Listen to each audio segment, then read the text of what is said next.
Magazine the week তার একটা interview publish করেছে। দুটোতেই গতানুগতিক কিছু প্রশ্ন আছে। বহুদিন ধরে যেসব প্রশ্ন তাকে করা হচ্ছে, বিদেশি মিডিয়াতে হোক দেশি মিডিয়াতে হোক, এই প্রশ্নগুলো তাকে মোটামুটি জিজ্ঞেস করা হয়।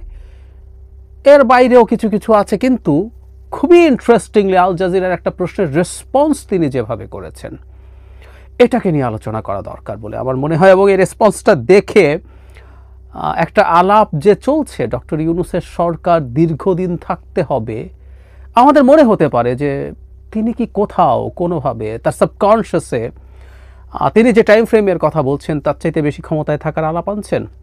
প্রশ্নটা আসতে পারে। যদিও শুরুতে একটা ডিসক্লেইমার দিয়ে দেওয়া ভালো, যে দুটো ইন্টারভিউর কথা বললাম দুটোতেই নির্বাচনের ক্ষেত্রে তিনি ঠিক সেই কথাগুলোই বলেছেন যেগুলো তিনি আগে বলতেন। সংস্কারের কথা, ঐক্যমত্য কমিশন কিভাবে কাজ করছে, কিভাবে ফাইনাল জুলাই চার্টার হবে, সেই চার্টারের ভিত্তিতে কিভাবে পরবর্তীতে নির্বাচনে যাবে, কিভাবে কম সংস্কারে ডিসেম্বরে নির্বাচন, কিভাবে বেশি হলে জুনে নির্বাচন, এই একই কথাগুলো তিনি আবার বলেছেন, হুবহু একই। তো তার এই কথাগুলো খুবই কনসিস্টেন্ট, কিন্তু কিছু কথা তিনি বলেছেন আসলে এই চিন্তা তুলে দেয়। আমার মনে হয় আমরা আমাদের অপিনিয়নগুলো আমাদের মতো করে দেখব, এটাই নিয়ম। আমাদের সাবজেক্টিভ পয়েন্ট অফ ভিউ থাকবে, তার এই বক্তব্যকে আমরা কীভাবে ইন্টারপ্রিট করব। কিন্তু আমার কাছে মনে হয়েছে কোথাও কোথাও তার ভেতরে এটা থেকে থাকতেও পারে। এবং এর সাথে আমি যোগ করব তার সর্বশেষ জাতির উদ্দেশ্যে ভাষণ, ওটা নিয়ে আমি আমার নিজস্ব টেক দিয়েছি, সেটা আবার স্মরণ করিয়ে দিতে চাই। উনি আল জাজিরার সাথে ইন্টারভিউটাতে তাকে প্রশ্ন করা হয়েছিল এরকম, উপস্থাপক বলছেন, এটা বলা কি ঠিক যে শেখ হাসিনার পতনের পরের মধুচন্দ্রিমা এখন সম্ভবত শেষ হয়েছে? বেশ কিছু বড় চ্যালেঞ্জ রয়েছে যেগুলো সুনির্দিষ্ট জবাব আপনাকে দিতে হবে, কারণ পুরোনত ক্ষমতাধরদের প্রভাব রয়েছে। অন্যরা রাজনৈতিক শূন্যতাকে কাজে লাগাতে চাইছে। যেমন লাখ লাখ রোহিঙ্গা শরণার্থী রয়েছে, সমাধান কি বাংলাদেশ একা করতে পারবে?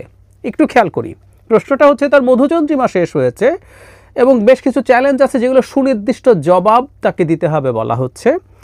পুরনো ক্ষমতাধরদের প্রভাব রয়েছে এবং অনেকে রাজনৈতিক শূন্যতা কাজে লাগাতে চাইতে পারে, এবং রোহিঙ্গাদের কথা আসছে। তার জবাব তিনি বলছেন দুটি বিষয়, একটি জনগণের অধৈর্য নিয়ে, তা মধুচন্দ্রিমা শেষ হোক বা না হোক, বাংলাদেশের পরিস্থিতি দেখে এখনও মানুষ মনে করে অন্তর্বর্তীকালীন সরকার এখনও তাদের জন্য ভালো সমাধান। এই বাক্যটা আবার খেয়াল করি, বাংলাদেশের পরিস্থিতি দেশে এখনও মানুষ মনে করে অন্তর্বর্তীকালীন সরকার এখনও তাদের জন্য ভালো সমাধান। তারা বলছেন অন্তর্বর্তী সরকারকে চলে যেতে দাও, আজ আমাদের নির্বাচন। কেউ তা বলেনি। এই দিকেই আমরা যাচ্ছি। আমরা এমন কোনো সমস্যার মুখোমুখি হইনি যেখানে লোকেরা বলছে যত তাড়াতাড়ি সম্ভব তাদের হস্তান্তর করো। এরপর তিনি রোহিঙ্গা নিয়ে আবার জবাব দিয়েছেন। এই জায়গাটা আমার মনে হয় পুরোটা আবার একটু পড়া দরকার। দুটি বিষয়, একটি জনগণের অধৈর্য নিয়ে, তা মধুচন্দ্রিমা শেষ হোক বা না হোক, বাংলাদেশের পরিস্থিতি দেখে এখনও মানুষ মনে করে অন্তর্বর্তীকালীন সরকার এখনও তাদের জন্য ভালো সমাধান। তারা বলছে না অন্তর্বর্তীকালীন সরকারকে যেতে দাও, আজ আমাদের নির্বাচন। কেউ তা বলেনি। এই দিকেই আমরা যাচ্ছি। আমরা এমন কোনো সমস্যার মুখোমুখি হইনি যেখানে লোকেরা বলছে যত তাড়াতাড়ি সম্ভব তাদের হস্তান্তর করো।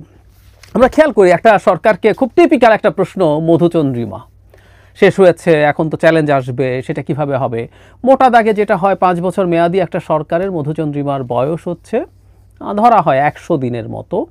এরপর মানে যে হয়, যে সময় একটা সরকার নতুন এসছে তাকে কিছুটা সময় দেওয়ার চেষ্টা করা হয়, তাকে খুব বেশি কঠিন বা কঠোর হিসেব নিকেশ করা হয় না। তো ডক্টর ইউনূসের সরকার যদি সর্বোচ্চ মেয়াদটা আমরা জুন ধরি, সেই ক্ষেত্রেও 2 বছর মেয়াদের সরকার হয় না। সেই ক্ষেত্রে তাত্ত্বিকভাবে মধুচন্দ্রিমার বয়স 3 মাসের মানে 100 দিনের অনেক কম হওয়ার কথা ছিল, কিন্তু এটা 100 দিন মানে 3 মাসের একটু বেশি তো বটেই। 8 মাস শেষ হয়ে গেছে, আমরা 9 মাসের দিকে এগিয়ে যাচ্ছি। It's a huge amount of time. So মধুচন্দ্রিমা তো শেষ হয়েছে, সেখানে তার চ্যালেঞ্জগুলো নিয়ে তিনি আলাপ করবেন, কথা ছিল সেটাই, কিন্তু না, বেশ খানিকটা ইররেলেভেন্টলি আমি বলবো তিনি এই কথাগুলো বলেছেন। মানে আমরা ডক্টর ইউনূসের ইন্টারভিউ যদি মন দিয়ে দেখি, আল জাজিরার এটার ভিডিও ইন্টারভিউ আছে, পুরো ইন্টারভিউটা দেখলাম, তারা তাদের ওয়েবসাইটেও আপলোড করেছে।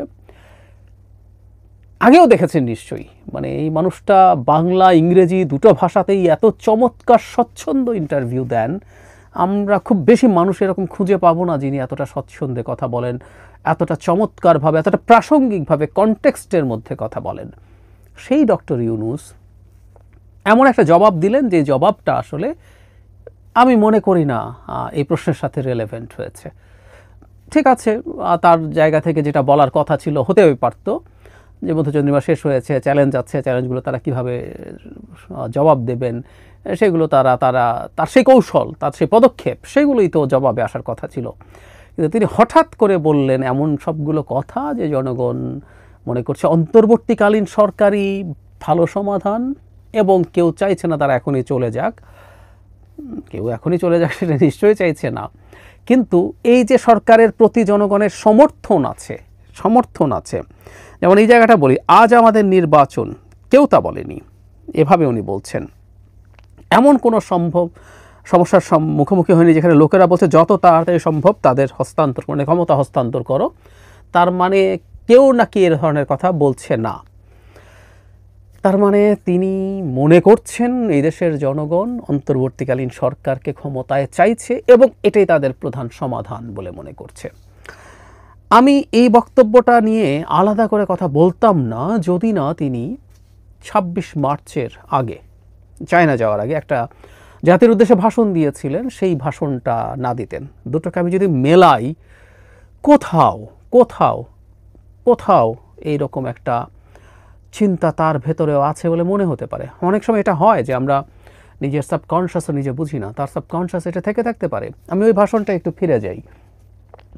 অনেকে খুব মাইন্ড করেছিলেন, সেখানে আমি যেভাবে লিখেছিলাম হয়তো এটাকে কেউ অফেন্সিভ বলতেও পারেন, ভাষাটাকে কেউ অফেন্সিভ মনে হতে পারে।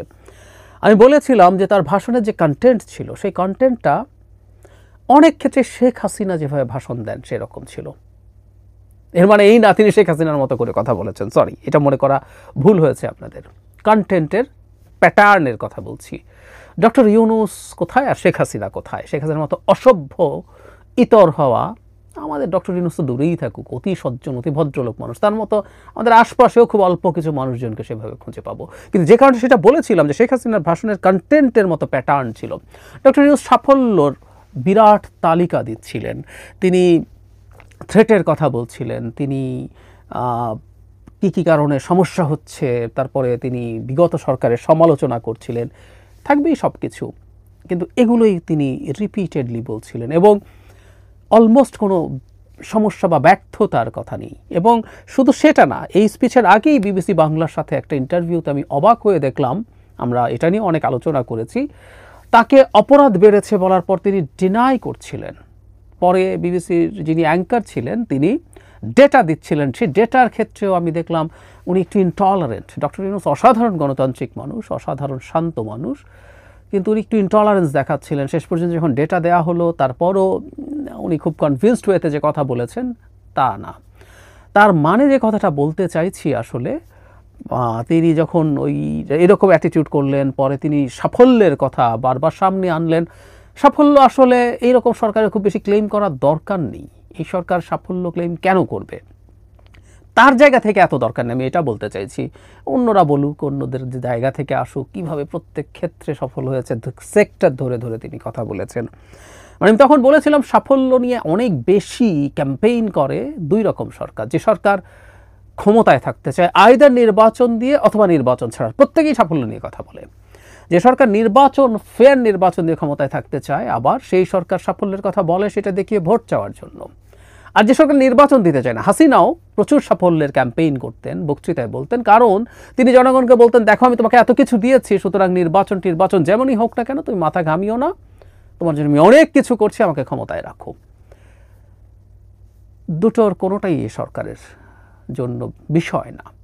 এই সরকারের কাজ, তিনি একটা অন্তর্বর্তীকালীন সময়ে এসছেন, কতগুলো জরুরি কাজের এক্সপেকটেশন মানুষ তাদের কাছ থেকে করেছে, এটা একটা তো দুর্দান্ত করেছেন উনি, 100তে 100, আর সব জিরো হলেও কিছু আসে যায় না আমাদের। সেটা হচ্ছে আমাদের যে ঝড়ঝাপটায় আমরা পড়তাম হাসিনা পতনের পর, বিশেষ করে ভারতের দিক থেকে, সেটা ডক্টর ইউনূসের মতো বটগাছ ছিল বলেই সেই কাজটা দুর্দান্তভাবে হয়েছে। তিনি তার এই ইন্টারভিউগুলোতে ভারত বা শেখ হাসিনা ইস্যুতেও কথা বলেছেন, সেগুলো নিয়ে কথা বলবো পরে। এর বাইরে মানুষ চেয়েছে মানুষ মানে সাধারণ মানুষ সবাই একটা জিনিস চেয়েছে, এটা আমি মানে জোর গলায় বলে দিতে পারি, আমার অনেক যোগাযোগ না থাকলেও সব মানুষের সাথে, সব শ্রেণী পেশার মানুষ আওয়ামী লীগের বিচার চেয়েছে, আওয়ামী লীগের লোকজনের বিভৎস অপরাধের, শুধু শেখ হাসিনার না, আরও অনেকের, খুনের হলে খুনের বিচার, লুটপাট হলে লুটপাটের বিচার, সেই বিচারগুলো চেয়েছে। এগুলো অন্তত প্রসেস সিগনিফিক্যান্টলি ভিজিবলি শুরু হবে। এডুকেটেড একটা কনশাস মিডল ক্লাস গ্রুপ সংস্কার চেয়েছে, আমি জনগণ বলছি না, কিন্তু একটা বিশেষ শ্রেণী সংস্কার চেয়েছে, সেটাও তারা প্রসিড করবেন, ঠিক আছে, সেভাবে চলবে। কিন্তু আরও কে কী চেয়েছে জানি না, আমি একটা জিনিস চেয়েছিলাম যে তারা রুটিন কাজগুলো সুন্দর মতো করে করবে, এবং ওই রুটিন কাজগুলো সুন্দর মতো করার মাধ্যমে তারা কতগুলো বেঞ্চমার্ক তৈরি করবে, যে বেঞ্চমার্কগুলো আমরা পরবর্তী সরকারের সাথে মিলিয়ে নেব, ধরব। এই ছিল আমার জায়গা থেকে এই কয়েকটা কাজ করা। অনেক এখানে এই সফল হয়েছে, ওখানে ওই সফল হয়েছে, এবং সরকারের ভেতরের লোকজনও সরকারকে দুর্দান্ত সফল প্রমাণ করার চেষ্টা, এবং সরকারকে 5 বছর চাইছে এই কথাগুলো বলা, সরকার নির্বাচিত বলা, নানান ঢঙে সরকারের মধ্যে এবং সরকারের সাথে অ্যালাইনড লোকজন বলছে। ডক্টর ইউনূসের এই যে ইন্টারভিউতে এই জবাব, এই প্রেক্ষাপটকে বিবেচনায় নিলে ওর সাথে অ্যালাইন করা যায়, দূরতম হলেও করা যায়। আমি বলছি না যে খুব কনফিডেন্টলি আমরা এটা করে ফেলবো, কনফিডেন্টলি বলে ফেলবো, তারপর আমার মনে হয় এটাকে আমরা এভাবে দেখতে পারি। সো ডক্টর ইউনূস, যার বক্তব্যকে সবসময় আমরা মনে করেছি আর যে যাই বলুক না কেন তিনি তার বক্তব্যে স্টিক করছেন, তিনি এই ইন্টারভিউতেও হুবহু একই বক্তব্য বলেছেন নির্বাচনের ব্যাপারে, বাট স্টিল তার সরকারকে জনগণ সমাধান মনে করছে, তারা চাইছে না তারা এখন যাক। এই বক্তব্যগুলোর মাধ্যমে তার মধ্যে বিপদ আছে, সেটা হচ্ছে 1,80,000 রোহিঙ্গা মিয়ানমার ফেরত যাচ্ছে। কোনো পত্রিকা এরকম একটা রিপোর্ট করেছে, রিপোর্টটা আদৌ সেরকম কিছু না। বাস্তবতা হচ্ছে আমাদের প্রধান উপদেষ্টার অফিসিয়াল ফেসবুক পেজে যে তথ্যটা এসছে সেটা হলো আমাদের হাই রিপ্রেজেন্টেটিভ জনাব খলিলুর রহমানের সাথে মিয়ানমারের প্রতিনিধির বৈঠকে জানানো হয়েছে তারা বাংলাদেশের দেওয়া তালিকা থেকে ভেরিফাই করে 1,80,000 রোহিঙ্গাকে মিয়ানমারের প্রত্যাবাসনের যোগ্য বলে মনে করছেন। একটু আবারও খেয়াল করি, 1,80,000-কে তারা প্রত্যাবাসনের যোগ্য বলে মনে করছেন। তো ফলে যেটা হয়েছে, কয়েকদিন আগেই আমি চীন সফর প্রসঙ্গে বলেছিলাম যে এই সরকারের আমলে কোনোভাবেই কোনো রোহিঙ্গারা ফেরত যাবে না, এরকম একটা কথা, এবং আমি চ্যালেঞ্জ দিয়েছি, এরকম একটা কথা বলেছি। তাতে যেটা হলো, আমার শুভাকাঙ্ক্ষী 2-1 জন আমার এই ব্যাপারে মতামত চাইলেন, এবং বহু জায়গায় ট্যাগ করা হচ্ছে আমাকে, আমি একই অবস্থায় আছি কি না, এবং খুব স্বাভাবিকভাবেই একটা গোষ্ঠী, একটা না কয়েকটা গোষ্ঠী এভাবে বলবো, আমার উপরে খুবই ক্ষুব্ধ আছেন, আমাকে আক্রমণ করছেন, আক্রমণের সুযোগ যেহেতু পাওয়া গেছে তারা আমাকে আক্রমণ কন্টিনিউ করছেন আমার ওই ক্লিপটা দিয়ে। প্রশ্ন হচ্ছে আমি কি একই জায়গায় আছি? উত্তর হচ্ছে আমি ঠিক একই জায়গায় আছি। আমি আবারও বলছি, এই সরকার যদি সর্বোচ্চ সীমা প্রধান উপদেষ্টা যেটা বলেছেন আগামী বছর জুনেও যদি ওই পর্যন্ত যদি ক্ষমতায় থাকে 1,80,000 যারা নেয়ার যোগ্য বলে বলছে মিয়ানমার সরকার, বাকি সবার কথা বাদ দেই, মিয়ানমারে যারা মানে রোহিঙ্গারা যারা এসছিল আগের দফা এখনকার দফা বাচ্চা হওয়া মিলে 12 লাখের বেশি আছে, অথচ 8 লাখের তালিকা থেকে তারা ভেরিফাই করছে। এই 1,80,000ও এই জুনের মধ্যে যাবে না। আমি চ্যালেঞ্জ করছি, আমার এই চ্যালেঞ্জটা আছে। কেন করছি খুব বিস্তারিতভাবে কথা বলবো। রোহিঙ্গা সংকট নিয়ে যারা আমার এই চ্যানেল দেখেন প্রথম থেকে তারা জানেন আমি রোহিঙ্গা সংকট নিয়ে দীর্ঘদিন থেকে কথা বলেছি। আপনাদের মনে থাকার কথা এই সম্পর্কের জটিলতা, এই সংকটের জটিলতাটা নিয়ে, এবং এই সংকটের জটিলতা এখন আরও অনেক বেশি সিরিয়াস হয়ে গেছে।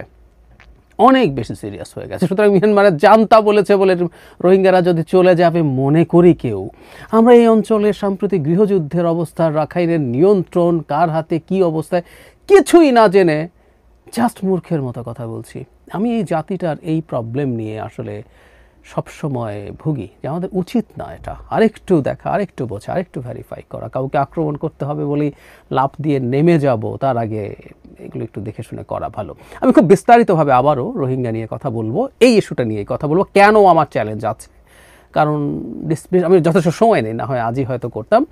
এবং আগামীকালও আমাদের প্রধান উপদেষ্টার সাথে মোদির যে বৈঠক আছে এটাও খুবই জরুরি একটা ইস্যু, সেটা নিয়ে কথা বলতে চাই। আরও 2-1টা ইস্যু আছে, খুব দ্রুত আগামীকাল বা পরশুর মধ্যে আমি আমার বিস্তারিত ভিডিও আপনাদের সামনে আনবো। তবে একটা কথা বলে রাখি, আমি চ্যালেঞ্জে যদি হেরেও যাই আমি খুব খুশি হব, এটা জাতির জন্য ভালো। ডক্টর ইউনূস ভাই সরকারের প্রতি আমার কোনো রকম কোনো ক্ষোভ নেই, এটা আমাদের সরকার, আমি এটাকে ওন করি, আমি সমালোচনা করি কিন্তু ওন করি।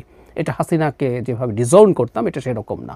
আর আমার ভিডিও যারা দেখেন তারা খুব ভালোভাবে একটা জিনিস জানেন, খুব ভালোভাবে জানেন, আমি যদি কখনো কোনো ভুল করি আমি সেটা স্বীকার করে নিই। অন্তত দুটো ক্ষেত্রে আমার প্রেডিকশন ভুল হয়েছে। প্রেডিকশন তো আসলে জ্যোতিষীর মতো কিছু না, কতগুলো ক্যালকুলেশনের মাধ্যমে আমরা করি।